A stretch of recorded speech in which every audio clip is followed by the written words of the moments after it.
नमस्ते. मी doctor Amita Jawale, Solapur. माझा आजच्या व्याख्यानमालेचा विषय आहे नवसमाज निर्मितीचे उद्गाते डॉक्टर बाबासाहेब आंबेडकर. मी आज माझ्या विषयामध्ये डॉक्टर बाबासाहेब आंबेडकरांचे विचार, त्यांचं तत्त्वज्ञान, त्यांचं कार्य, त्यांचं अस्पृश्यता निर्मूलनाचं कार्य, त्यांचं राजकीय कार्य आणि त्यांचं धर्मांतरचं कार्य याचं विश्लेषण मी आजच्या व्याख्यानमालेत माझ्या विषयामध्ये थोडक्यात करणार आहे. आपल्या देशामध्ये अनेक थोर पुरुष जन्माला आले. त्यांनी आपल्या विचाराने आणि आपल्या कार्याने भारतीय समाज मनावरती एक ठसा उमटवलेला होता. आणि अशाच महान विभूतीमध्ये डॉक्टर बाबासाहेब आंबेडकरांचाही समावेश होतो. त्यांचे कार्य आणि त्यांचे विचार आजच्या तरुण पिढीला प्रेरणादायी ठरतात. डॉक्टर बाबासाहेब आंबेडकर घटनेचे शिल्पकार होते. ते भारतीयांचे नेते होते, लोकशाहीचे त्राते होते, मानवी स्वातंत्र्याचे ते उद्गाते होते. आणि अशा कर्तव्यसंपन्न, प्रज्ञावंत, शीलवंत आणि कायदेपंडित असणाऱ्या डॉक्टर बाबासाहेब आंबेडकरांचा दृष्टिकोन हा बुद्धिप्रामाण्यवादी होता. त्यांनी लोकशाही तत्वांची स्थापना केलेली होती. म्हणूनच तत्कालीन पंतप्रधान पंडित जवाहरलाल नेहरू यांनी डॉक्टर बाबासाहेब आंबेडकरांच्यावरती स्वतंत्र भारताची घटना लिहिण्याची एक महत्त्वाची जबाबदारी सोपवली होती. आणि ती जबाबदारी डॉक्टर बाबासाहेब आंबेडकरांनी चांगल्या प्रकारे पार पाडलेली आहे. डॉक्टर बाबासाहेब आंबेडकरांना लहानपणापासूनच जातीयतेचे आणि अस्पृश्यतेचे चटके बसलेले होते.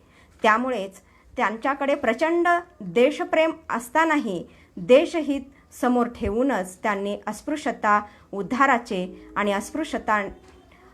अस्पृश्यतांसाठी काम केलेलं होतं. त्यांचं हे कार्य आपल्यासाठी खूपच महत्त्वाचं आहे, कारण आपल्या कार्यासाठी त्यांच्याकडे प्रेरणा होती ती त्यांच्या 3 गुरूंची आणि 3 उपास्य देवतांची. डॉक्टर बाबासाहेब आंबेडकर लहान असताना त्यांच्या घरातलं वातावरण हे धार्मिक होतं. त्यांचे वडील हे धार्मिक प्रवृत्तीचे होते, तसेच कबीरपंथीय होते. त्यामुळे साहजिकच डॉक्टर बाबासाहेब आंबेडकरांना लहानपणी रामायण आणि महाभारताची पारायणं त्यांच्या वडिलांनी करायला लावलेली होती. त्यामुळं त्यांच्यावरती त्या महाभारत आणि रामायणातल्या गोष्टींचे परिणाम आणि त्यांची तत्त्वही त्यांनी आत्मसात केलेली होती. मात्र ते 4थीत असताना इंग्रजीची परीक्षा पास झाले आणि त्यानंतर मात्र त्यांना बक्षीस म्हणून दादा केळुस्कर यांनी एक बुद्धचरित्राचं पुस्तक दिलेलं होतं. ते त्यांनी वाचून काढलं, कारण त्यांना वाचनाची खूपच आवड होती. आणि हे बुद्धचरित्राचं पुस्तक वाचून काढल्यानंतर मात्र त्यांना त्या बुद्धचरित्रातील बुद्धाचं तत्त्वज्ञान फारच मनाला भावलं आणि या तत्त्वज्ञानाचा पगडा त्यांच्यावरती अगदी खोलवर रुजलेला आपल्याला दिसून येतो. डॉक्टर बाबासाहेब आंबेडकर हे स्वतःचं आत्मकथन फार कमी प्रमाणात करतही नसत. मात्र 28 ऑक्टोबर 1954 रोजी मुंबईमध्ये पुरंदरे स्टेडियमवरती त्यांची एक सत्कार सभा होती. आणि या विराट सत्कार सभेत बोलताना त्यांनी आपल्या या 3 गुरूंबद्दल आणि 3 उपास्य देवतांबद्दल सांगितलेलं होतं. ते म्हणतात की मी काही संन्यासी नाही, पण तरी देखील माझे गुरु आहेत आणि तेच माझ्यासाठी प्रेरणादायी आहेत. डॉक्टर बाबासाहेब आंबेडकरांचे 3 गुरु म्हणजे महात्मा गौतम बुद्ध, संत कबीर आणि महात्मा ज्योतिबा फुले हे होत. महात्मा गौतम बुद्धाच्या तत्त्वज्ञानाचा प्रभाव तर आपण पाहिला की दादा केळुस्करांनी त्यांना दिलेल्या बुद्धचरित्राच्या वाचनानंतर त्यांच्यावरती बुद्धाचा तत्त्वज्ञानाचा पगडा पडलेला होता. आणि आपल्याला माहीतच आहे की गौतम बुद्धाने आपल्या अनुयायांना 2500 वर्षापूर्वी त्यांनी आपल्या अनुयायांना घेऊन किंवा भिक्षूंना दीक्षा देऊन धम्मचक्र प्रवर्तन केलेलं होतं. आणि तशाच प्रकारचं दुसरं धम्मचक्र प्रवर्तन 14 ऑक्टोबर 1956 रोजी डॉक्टर बाबासाहेब आंबेडकरांनी आपल्या अनुयायांना घेऊन केलेलं होतं. यावरूनच आपल्या लक्षात येतं की त्यांच्यावरती गौतम बुद्धाचा किती प्रभाव होता आणि त्या चरित्राच्या वाचनानंतरही त्यांनी खोलवर अभ्यास करून बुद्ध आणि त्यांचा धम्म या पुस्तकाचं लिखाण देखील त्यांनी केलेलं होतं. संत कबीरांच्या तत्त्वज्ञानाचाही प्रभाव त्यांच्यावरती होता, कारण त्यांचे वडील हे कबीरपंथी होते. साहजिकच कबीराच्या जीवनाचा आणि त्यांच्या तत्त्वज्ञानाचा प्रभाव त्यांच्यावरती पडणं हे शक्य होतं.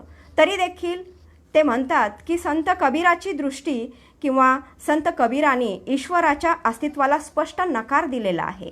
त्यांनी जिवंत माणसालाच महत्त्व दिलेलं आहे आणि त्यांच्या तत्त्वज्ञानात मला गौतम बुद्धाचं तत्त्वज्ञान दिसतं. म्हणूनच संत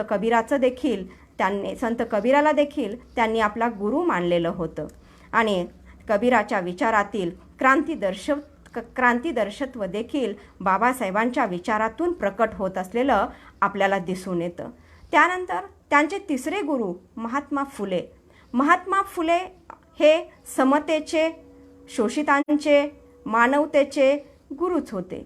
त्यांनी अस्पृश्यांबरोबरच आपल्या तळागाळातील लोकांसाठी कार्य केलेलं होतं आणि त्यांचंच हे कार्य डॉक्टर बाबासाहेब आंबेडकरांनी पुढं नेण्याचं ठरवलेलं होतं किंवा त्यांच्याच कार्याला डॉक्टर बाबासाहेब आंबेडकरांनी वाहून घेतलेलं होतं. महात्मा ज्योतिबा फुल्यांनी शोषणमुक्त समाजाची निर्मिती करण्याचं ध्येय ठरवलेलं होतं. तसेच त्यांना समतेच्या तत्वावरील भारत हवा होता. म्हणूनच डॉक्टर बाबासाहेब आंबेडकरांना देखील समतेच्या तत्वावरीलच भारत हवा होता.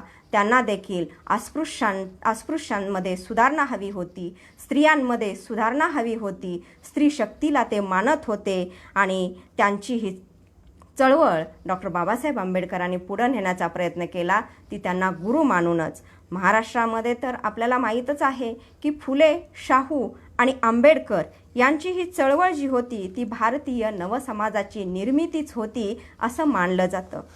डॉक्टर बाबासाहेब आंबेडकरांचे ज्याप्रमाणे 3 गुरु होते त्याप्रमाणे त्यांच्या 3 उपास्य देवता देखील होत्या. त्यामध्ये ते म्हणतात की माझ्या उपास्य देवता म्हणजे विद्या, विनय आणि शील. विद्या म्हणजे शिक्षण, विद्या म्हणजे ज्ञान, कारण विद्येशिवाय माणूस हा भ्रष्ट होतो. विद्या असेल तरच माणूस शहाणा होतो असंही ते सांगतात. डॉक्टर बाबासाहेब आंबेडकरांनी तर अनेक धर्मग्रंथांचा अभ्यास केलेला होता, अनेक सामाजिक शास्त्रांचा अभ्यास केलेला होता. त्यामुळंच ते अनेक विषयावरचे ग्रंथ लिहू शकले आणि आपल्या लेखणीतून ते क्रांतिकारक विचार आपल्यापर्यंत पोहोचवू शकलेले होते. विद्या ही माणसाला माणुसकी द्यायला शिकवते. विद्या ही माणसाला शांतता आणि चांगले जीवन जगायला शिकवते असंही ते म्हणतात. ज्याप्रमाणे आपल्याला अन्नाची गरज असते, पाण्याची गरज असते, त्याप्रमाणेच आपल्याला विद्येची देखील गरज असली पाहिजे असंही ते सांगतात. आणि पुस्तकावर जो प्रेम करतो तोच खरा विद्येचा पुजारी आहे असंही बाबासाहेब आंबेडकर सांगतात. विनय, कोणत्याही गोष्टीचा संचय न करणं. डॉक्टर बाबासाहेब आंबेडकर हे उच्च विद्या विभूषित होते. ते परदेशात जाऊन शिक्षण घेऊन आलेले होते. त्यांच्या मनात जर आलं असतं की आपलं शिक्षण आपण परदेशात घेतले आणि त्या शिक्षणाचा उपयोग आपण पैसा कमावण्यासाठीच करूयात, हे जर मनात आलं असतं तर त्यांनी लाखोची करोडोची संपत्ती आज कमवलेली आपल्याला दिसून आलं असतं. पण त्यांना आपल्या देशाबद्दल प्रेम होतं, त्यांना आपल्या समाजाबद्दल प्रेम होतं. म्हणूनच त्यांनी तसं न करता त्यांनी आपलं स्वतःचं कार्य किंवा स्वतःला आपल्या समाज बांधवांसाठी तयार केलेलं होतं. म्हणूनच ते म्हणतात की पोट भरण्या इतपत आपण कमवावं आणि आपल्या लोकांची सेवा करणं हेच आपलं ध्येय ठेवावं असंही ते सांगतात. कारण स्वतःचा स्वार्थ आपण कधीही साधू नये, त्यामध्ये आपला आनंद कधीही नाही असंही ते पुढं म्हणतात.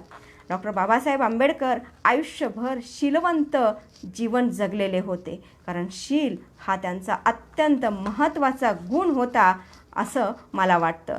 कारण ते स्वतः देखील म्हणतात की मला असं आठवत नाही की मी आजपर्यंत कुठेही काहीही पाप केलेलं नाही किंवा कोणाचंही वाईट मनात आणलेलं नाही, म्हणूनच मी आज चांगलं कार्य करू शकतोय किंवा चांगलं जीवन जगू शकतो.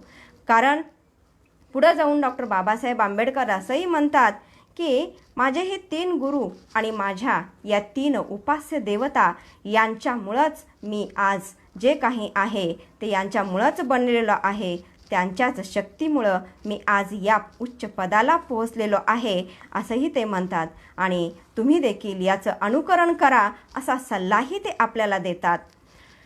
डॉक्टर बाबासाहेब आंबेडकरांनी 3 गुरु आणि 3 उपास्य देवता मानलेल्याच होत्या, पण त्यांचं तत्त्वज्ञान आज संपूर्ण जगाला चांगल्या पद्धतीचं मार्गदर्शन करीत असलेलं आपल्याला दिसून येतं. डॉक्टर बाबासाहेब आंबेडकरांचं तत्त्वज्ञान हे समता, स्वातंत्र्य आणि बंधुत्व यावर आधारलेलं होतं आणि या 3 तत्त्वज्ञानाला त्यांनी मानवतेची जोड दिलेली होती. इथं देखील आपल्याला गौतम बुद्धाच्या तत्त्वज्ञानाचाच प्रभाव दिसून येतो. असं म्हटलं जातं की फ्रेंच राज्यक्रांतीनं स्वातंत्र्य, समता आणि बंधुत्व या 3 त्रयींची देणगी जगाला दिलेली होती. मात्र मला इथं असं नमूद करावंसं वाटतं की त्यापूर्वीच कितीतरी वर्ष अगोदर इसवी सनापूर्वीच गौतम बुद्धांनी स्वातंत्र्य, समता आणि बंधुत्व या 3 त्रयींची देणगी संपूर्ण मानवजातीला बहाल केलेली होती आणि याच 3 त्रयींवरती डॉक्टर बाबासाहेब आंबेडकरांनी आपलं कार्य पूर्णत्वास नेण्याचा प्रयत्न केलेला होता. बुद्ध चरित्रातून आणि फुलेंच्या सामाजिक समतेच्या क्रांतीतून त्यांचा मानवतावाद उदयाला आलेला आपल्याला दिसतो. त्यांचा मानवतावाद हा बुद्धिप्रामाण्यावर आधारित होता. त्यांच्या मानवतावादाला वैज्ञानिक दृष्टी होती. त्यांना दैववादाला त्यांनी कुठंही थारा दिलेला नव्हता. त्यांचे विचार हे मोठ्या स्वरूपाचे होते. त्यांनी अंधश्रद्धा, रूढी परंपरा आणि वाईट चालीरीती समाजातील यांना कडाडून विरोध केलेला होता. म्हणूनच त्यांचं तत्त्वज्ञान आज आपल्याला आत्मसात करणं गरजेचं वाटतं. त्यांनी विरोध केला तो ब्राह्मण्यवादाला. असं म्हटलं जातं की डॉक्टर बाबासाहेब आंबेडकरांनी ब्राह्मण्यवादाला विरोध केला, ब्राह्मण व्यक्तीला नाही. कारण ब्राह्मण्य याचा अर्थ सांगताना ते म्हणतात की त्या व्यक्तीमधल्या वाईट प्रवृत्ती म्हणजे ब्राह्मण्य.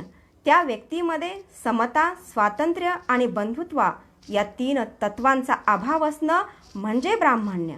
म्हणजेच त्यांनी कोणत्याही व्यक्तीला विरोध केला नाही, तर वाईट विचाराच्या व्यक्तीला त्यांनी विरोध केला, हे आपल्याला लक्षात घ्यायला हवं. स्वातंत्र्य, समता आणि बंधुत्व या 3 तत्वांवरतीच त्यांची सामाजिक क्रांती आधारलेली होती. कारण त्यांची सामाजिक क्रांतीची ही चळवळ खूप मोठ्या जोमानं पुढे जात होती, ती या 3 तत्वांच्या आधारावरच. त्यांनी अनेक ग्रंथांचं जे लिखाण केलं त्यापैकी ॲनिलेशन ऑफ कास्ट यामध्ये ते म्हणतात की मला विचाराल तर माझा आदर्श समाज स्वातंत्र्य, समता आणि बंधुत्वावर आधारलेला असेल. इतकेच नाही तर त्यांनी 1854मध्ये आकाशवाणीवरती एक भाषण केलेलं होतं. त्या भाषणामध्ये देखील त्यांनी या 3 तत्वांचा उल्लेख आपले सामाजिक तत्त्वज्ञान असा केलेला आपल्याला आढळून येतो. लोकशाहीचे दुसरे नाव ते बंधुभाव आहे असंही आपल्याला ते सांगून जातात. आणि म्हणूनच डॉक्टर बाबासाहेब आंबेडकरांनी आपल्या संविधानातून आपल्याला समतेची, स्वातंत्र्याची आणि एकात्मतेची देणगी आपल्या भारत देशाला दिलेली आहे. देशाच्या विकासासाठी सर्व वर्गाच्या लोकांमध्ये समानता व बंधुभाव असायला हवा असंही ते सांगतात. कारण 26 जानेवारी 1950 या दिवशी त्यांनी लिहिलेलं जे संविधान होतं ते प्रत्यक्षात लागू करण्यात आलेलं होतं आणि या संविधानामध्ये त्यांनी स्वातंत्र्य आणि समता या 2 तत्वांचा पुनरुच्चार केलेला होता. कारण ते या तत्वांचा पुनरुच्चार करताना म्हणतात की एक व्यक्ती एक मत, एक व्यक्ती एक मूल्य ही तत्वे मी समाजापुढे ठेवत आहे आणि त्यानुसारच समाजानं वाटचाल केली पाहिजे असंही ते आपल्याला सांगून जातात. डॉक्टर बाबासाहेब आंबेडकरांनी जे संविधान आपल्या देशाला दिलं, स्वातंत्र्य भारताला दिलेलं आहे, त्यामध्ये जे 14वा कलम आहे त्या 14व्या कलमानुसार आपल्या लक्षात येत असेल की सर्व जाती धर्मातील व्यक्ती इथं समान आपल्याला असल्याचं दिसून येतं. त्यानंतर 15वं कलम जे आहे त्या कलमानुसार स्त्री आणि पुरुष हा भेदच त्यांनी नष्ट केलेला होता. म्हणजेच आपल्या लक्षात येत असेल, डॉक्टर बाबासाहेब आंबेडकरांनी फक्त अस्पृश्यांसाठीच कार्य केलेलं नव्हतं, तर त्यांनी तळागाळातील सर्व उपेक्षित वर्गासाठी कार्य केलेलं होतं आणि त्या उपेक्षित वर्गामध्ये स्त्रियांचा देखील समावेश होतो. त्यांनी अस्पृश्यता निवारणाचं कार्य करीत असताना आपल्या देशहिताला कधीही बाधा येऊ दिली नाही. त्यांना आपल्या देशाविषयी अत्यंत प्रेम होतं आणि हे प्रेम असल्यामुळंच डॉक्टर बाबासाहेब आंबेडकरांनी अस्पृश्यता निवारणाचं कार्य आपल्या हाती घेतलेलं होतं. डॉक्टर बाबासाहेब आंबेडकरांना हिंदू धर्मातील आचार विचार नित्यनैमित्तिक गोष्टी याविषयी चीड होती. कारण हिंदू धर्मामध्ये ज्या रूढी परंपरा आहेत त्या रूढी परंपरेमध्ये जे वर्णव्यवस्था सांगितलेली आहे त्या वर्णव्यवस्थेमध्ये जो शेवटचा घटक आहे तो शूद्र आहे आणि या शूद्राला कुठंही या हिंदू समाजामध्ये जागा दिलेली नव्हती. त्यामध्ये स्त्रीचा देखील समावेश होतो आणि म्हणूनच डॉक्टर बाबासाहेब आंबेडकरांनी देशहित हे समोर ठेवूनच दलित मुक्तीचा महत्त्वाचा कार्यभाग आपल्या जीवनाचा कार्यभाग बनवलेलं होतं. त्यांनी दलित उन्नतीचे कार्य हाती घेतल्यानंतर त्यांनी अस्पृश्यता नष्ट करणं हेच आपलं ध्येय ठेवलेलं होतं. या ठिकाणी आपल्याला संघटन कौशल्य त्यांचं लक्षात घ्यायला हवं. कारण ते म्हणत असत की हिंदू धर्मामध्ये जर संघटन निर्माण झालं तर हिंदू धर्म सगळ्याच बाबतीत, हिंदू समाज सगळ्याच बाबतीत पुढे जाईल असंही ते म्हणत होते. कारण असंघटितपणा हे देशाला अधोगतीकडे नेतं आणि संघटितपणा हे देशामध्ये प्रगतीचं लक्षण ठरतं. मग ती कोणत्याही प्रकारची प्रगती असेल, आर्थिक असेल, सामाजिक असेल किंवा धार्मिक असेल, ही प्रगती जर आपल्याला साधायची असेल तर समाजाचं संघटन महत्त्वाचं आहे असंही ते सांगून जातात. मात्र हिंदूंमध्ये बंधुभाव आपल्याला दिसून येत नाही असं त्यांचं म्हणणं होतं.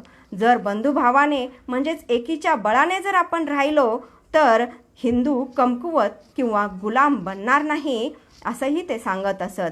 कारण आपल्याला माहीतच असेल एक गोष्ट की एक दोन भावामध्ये एक भांडण लागलेलं असतं आणि एक काठी असती, ती काठी मोडली जाते, पण त्या दोन भावांना एकत्र केल्यानंतर म्हणजेच काठीचा पुंज का मोडला जात नाही हे उदाहरण ते आपल्याला इथं देऊन जातात. अस्पृश्यता संपवण्यासाठी ते मिश्र विवाहाचाही सल्ला इथं आपल्याला देतात.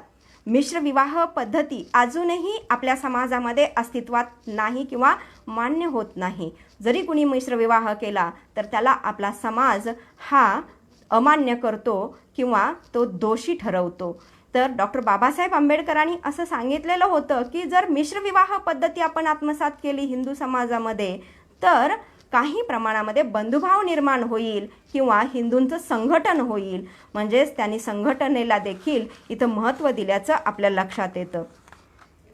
भारतामधील अस्पृश्यतेचं जर स्वरूप आपण पाहिलं तर प्राचीन, मध्ययुगीन, आधुनिक काळ किंवा उत्तर आधुनिक काळ, त्यानंतर आजची परिस्थिती पाहिली तर कालानुरूप ते बदलत गेलेलं असलं तरी आज आपल्याला 4,500 अस्पृश्य जाती भारतामध्ये असल्याचा उल्लेख सापडतो. 1948 डॉक्टर बाबासाहेब आंबेडकरांनी दी अनटचेबल हा एक ग्रंथ लिहिलेला होता आणि त्या ग्रंथामध्ये त्यांनी या जाती जमातीचा उल्लेख केलेला आहे.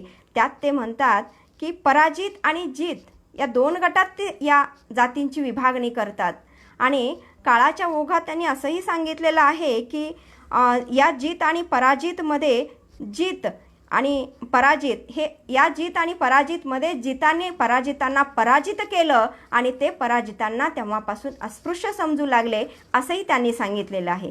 यासाठी त्यांनी अनेक प्राचीन धर्मग्रंथांचा अभ्यास केल्याचंही आपल्याला लक्षात घ्यायला हवं. जाती व्यवस्था आपण पाहत असताना या जाती व्यवस्थेमध्ये असणारी श्रमविभागणी आपल्याला पाहावी लागेल. आजपर्यंत एकाने दुसऱ्या जातीतला व्यवसाय दुसऱ्याने केला असं आपल्याला कुठेही आढळून येत नाही.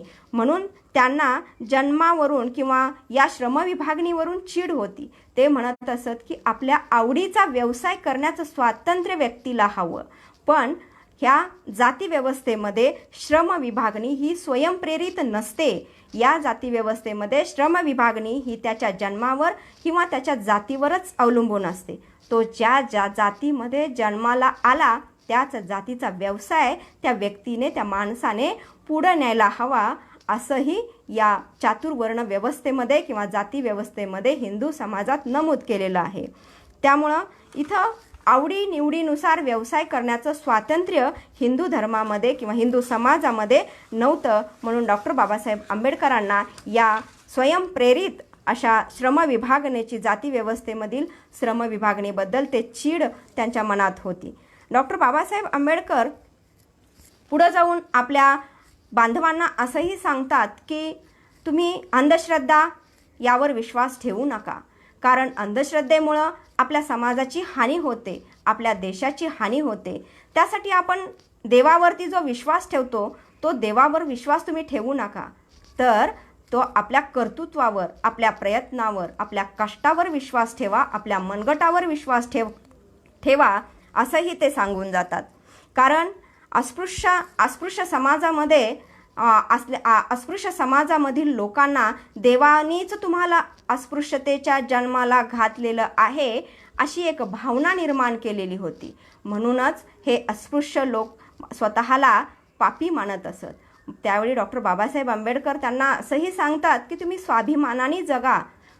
आज तुम्ही ज्या अस्पृश्य समाजामध्ये जन्माला आलेला आहात ते कोणत्याही पापाचं फळ नाही आहे. हे समाज रचना ही व्यक्तीनं बनवलेली आहे, ही देवानी बनवलेली नाही. त्यामुळं तुम्ही हे पाप आहे हे तर मुळीच समजू नका.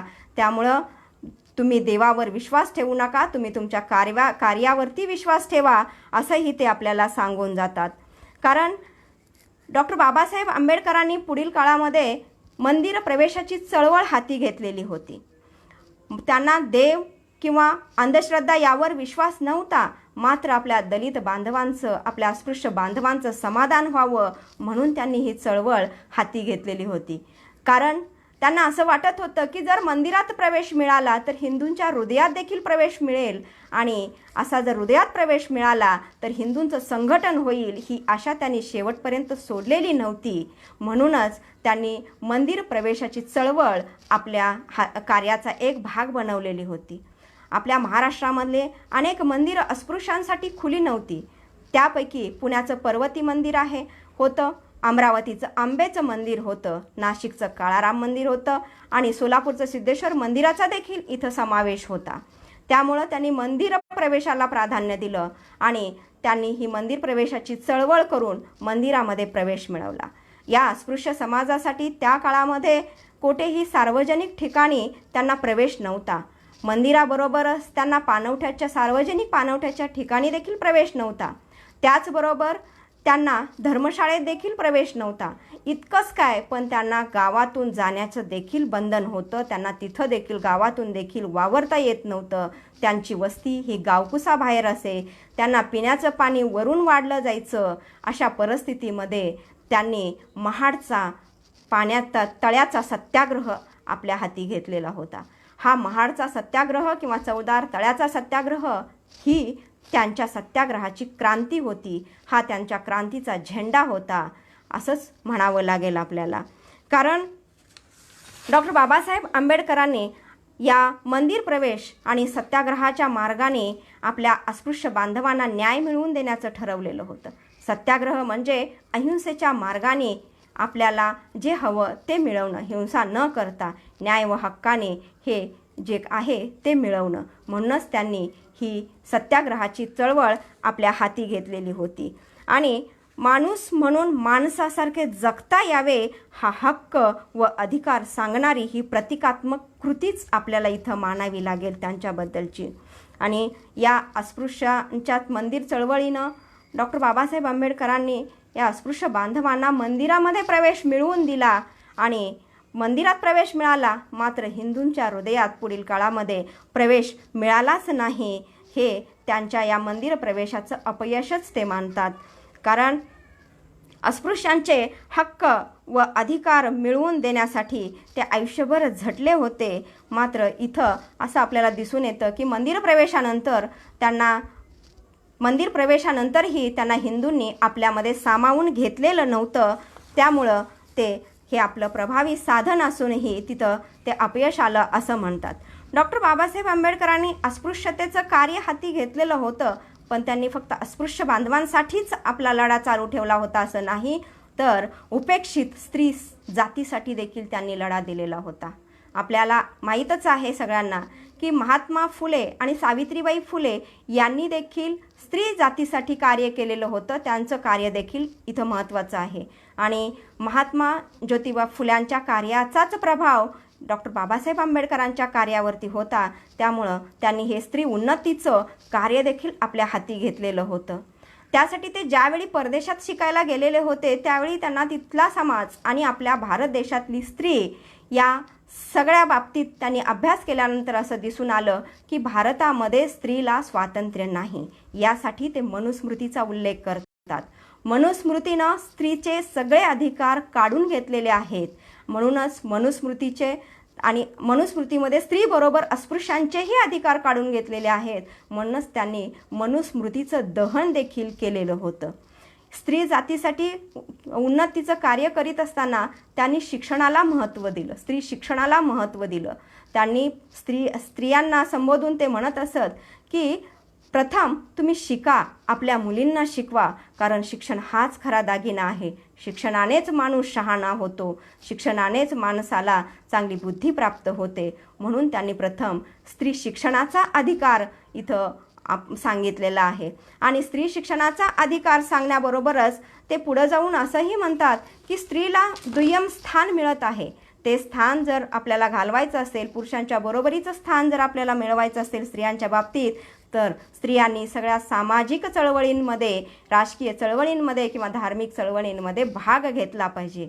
पुरुषाच्या खांद्याला खांदा लावून तिनं पुढं आलं पाहिजे.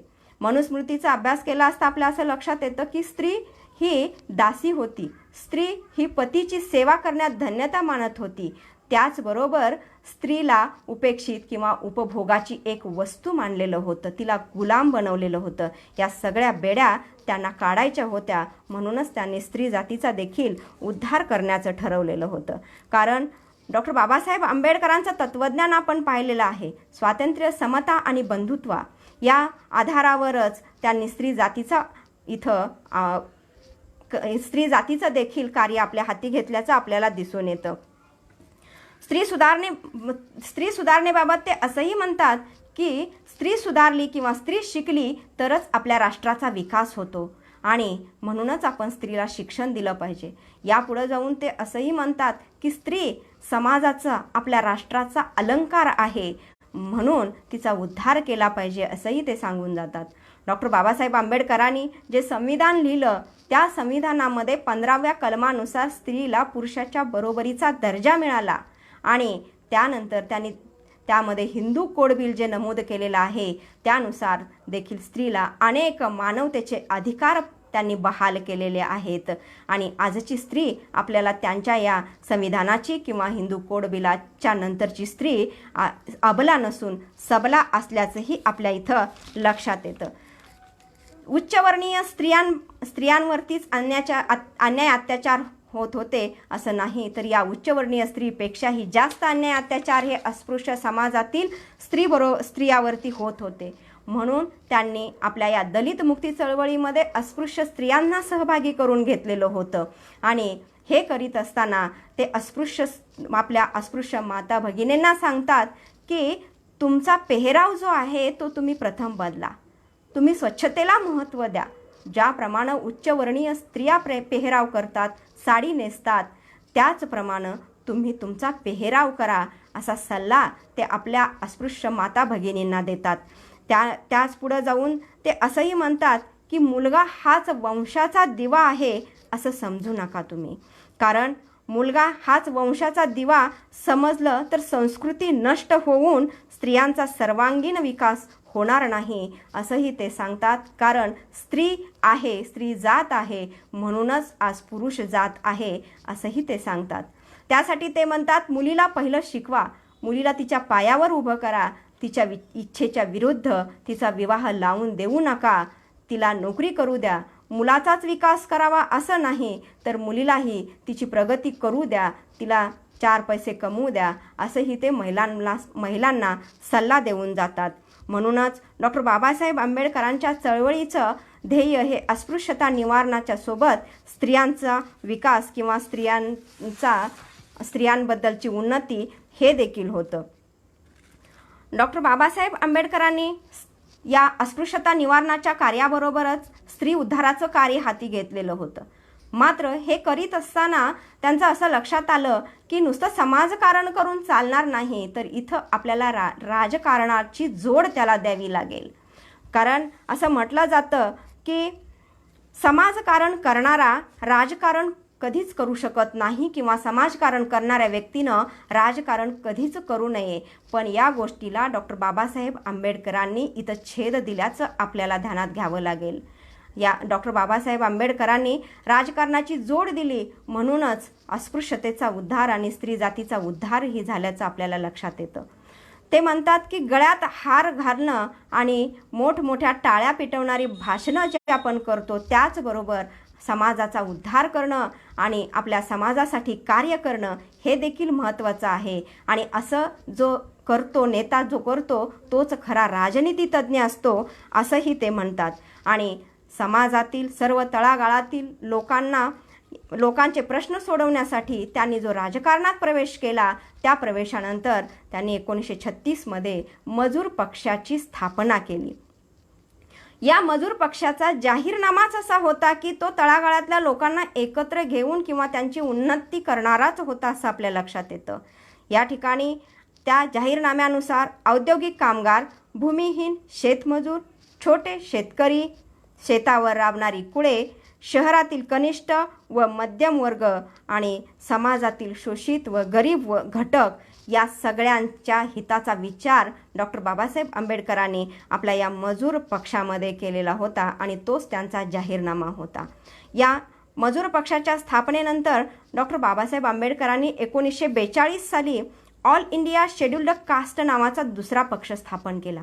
आणि या ऑल इंडिया शेड्युल्ड कास्टमध्ये अस्पृश्य लोकांना एकत्रित केलेलं होतं राजकारणासाठी त्यांनी, आणि त्यामार्फत त्यांनी निवडणुका देखील लढवण्याचं ठरवलेलं होतं आणि ते काम त्यांनी पारही पाडलेलं होतं. आणि हीच अस्पृश्य समाजाची खरी राजकीय चळवळ ठरलेली आहे. कारण पुढे जाऊन या ऑल इंडिया शेड्युल्ड कास्ट या पक्षाचं रूपांतर त्यांनी 1957मध्ये रिपब्लिकन पार्टी ऑफ इंडिया या पक्षात केलेलं होतं. आणि या पक्षामार्फत त्यांनी निवडणुका लढवून आपल्या समाजाला, आपल्या बांधवांना न्याय देण्याचा त्यांनी प्रयत्न केलेला होता.